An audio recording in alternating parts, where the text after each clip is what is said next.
Assalamualaikum warahmatullahi wabarakatuh. Berikut kami akan menyampaikan tentang lapangan dan fungsi pendidikan IPS di Indonesia. Oke, yang pertama-tama ini mungkin kita agak bingung ya terkait tentang lapangan IPS. Lapangan IPS itu merupakan sebuah kajian atau dalam bahasa filsafatnya itu ontologi. Jadi apa sih yang menjadi objek kajian di dalam ilmu pengetahuan sosial?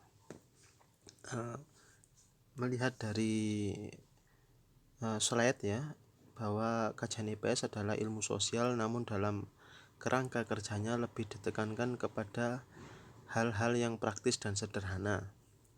Perbedaan dari kajian IPS dengan kajian ilmu sosial, contoh ilmu sosial itu geografi, sosiologi, sejarah, dan sebagainya. Itu kalau di dalam ilmu sosial, disiplin ilmu sosial itu lebih cenderung teoritis. Sedangkan di dalam IPS itu memang mengambil dari beberapa disiplin ilmu sosial, tetapi lebih berprinsip kepada kepraktisan dan kesederhanaan di dalam pembelajaran. Oke, untuk selanjutnya di sini ilmu-ilmu sosial mempunyai peran sangat penting sebab menelaah gejala dan masalah sosial tentang teori sesuai dengan gejala dan masalah sosial. Ini pentingnya dari ilmu-ilmu sosial yang saya sebutkan tadi, bahwa penting sekali di dalam menyikapi sebuah fenomena yang ada. IPS di sini berfungsi sebagai payung untuk memecahkan dan membuat kita peka terhadap masalah-masalah sosial. Fungsi itu dapat kita lihat dari contoh berikut. Misalkan tentang masalah sosial, masalah banjir. Di sini bagaimana disiplin ilmu itu dapat diintegrasikan ya, dipadukan ya antara satu dengan yang lain untuk menyikapi dan memberikan solusi terhadap masalah banjir. Semisal masalah banjir, maka untuk mengungkapkan kita bisa mendekatinya dari aspek geografi. Geografi itu kan bagaimana hubungan manusia dengan alam. Itu kenapa bisa terjadi banjir? Kenapa banjir itu menjadikan masalah pasca banjir itu masalah. Itu aspek dari pendekatan geografi itu dapat dimasukkan di dalam IPS. Kemudian juga ada dari aspek sosiologi, bagaimana pasca banjir itu yang terjadi, apakah orang-orang ini semakin terjadi konflik atau malah solidaritas makin tinggi. Itu dapat didekati dengan kajian sosiologi.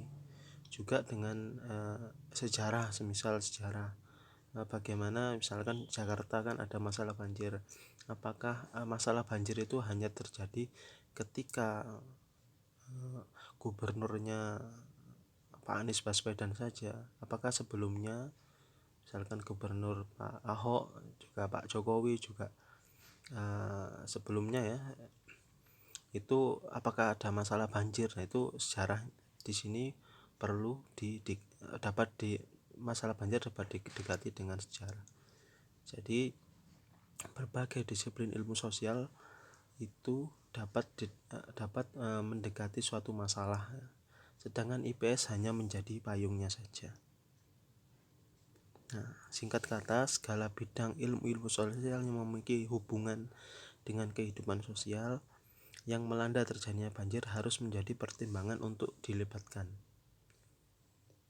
Selanjutnya, oleh karena itu menurut Numan Sumantri, itu pendidikan IPS adalah program pendidikan yang memilih bahan pendidikan dari disiplin-disiplin ilmu dan humaniora yang diorganisir dan disajikan secara ilmiah psikologis untuk tujuan pendidikan.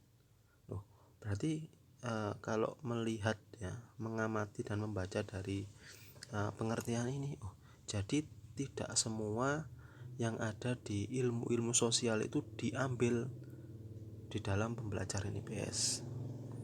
Nah, ini pemaknaan awal dari kajian IPS.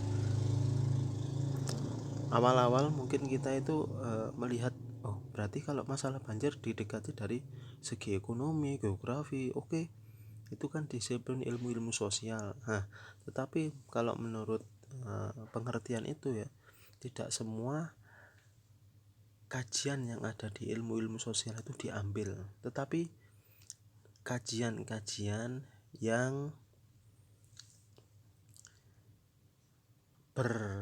bernuansa pendidikan itulah yang diambil. Nah, semisal saya contohkan di sini, kita mungkin kalau kuliah ya tahu ya, ada yang ilmu sejarah murni ya, sejarah murni dengan pendidikan sejarah. Sejarah murni atau ilmu sejarah itu berbeda dengan pendidikan sejarah. Kalau ilmu sejarah itu mempelajari ilmunya, mendapatkan bagaimana kita mencari artefak, bagaimana kita menafsirkan dari suatu penemuan ya, itu ilmunya, ilmu dari sejarah. Sedangkan pendidikan bagaimana adanya sebuah benda-benda ya, benda-benda peninggalan sejarah atau prasejarah itu memberikan hikmah, ibrah atau sebuah pendidikan bagi yang membacanya. Nah, itu bedanya pendidikan dengan ilmu. Jadi ilmu sejarah dengan pendidikan sejarah itu perbedaannya di situ. Nah, kalau pendidikan sejarah itu mengambil beberapa kajian sejarah yang bernuansa pendidikan dan disajikan untuk tujuan pendidikan. Nah, ini dari slide dapat dibaca ya, bahwa kalau kita lihat di yang kedua, IPS bukanlah gabungan dari hasil olahan ilmu-ilmu sosial yang menjadi cupcake. Jadi bukan geografi, ekonomi, sejarah itu dicampur jadi satu, itu bukan seperti itu. Tapi beberapa ilmu-ilmu, disiplin ilmu yang bernuansa ya, beraroma pendidikan itu dapat diambil di dalam IPS. Nah, berikut contoh dari bagan ya, dari ilmu-ilmu sosial.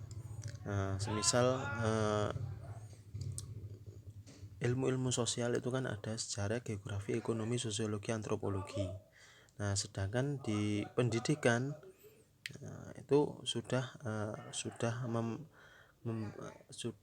ada aspek ya, ada pertimbangan dari psikologi dan pedagogik ketika mengajarkan sejarah itu, sehingga yang diajari itu dapat mengambil hikmah ya dan pendidikan dari pengajaran ilmu pendidikan sejarah atau pendidikan ekonomi. Itu dari kajian dari IPS ya. Jadi bukan ilmunya tetapi pendidikannya di dalam disiplin ilmu sosial. Nah, ini yang terakhir tentang fungsi ya, fungsi IPS ya. Itu ada 7. Itu menurut Winata Putra. Tetapi di sini timbul perspektif ya. Ada yang 5, ada yang 7, itu tidak apa-apa. Tapi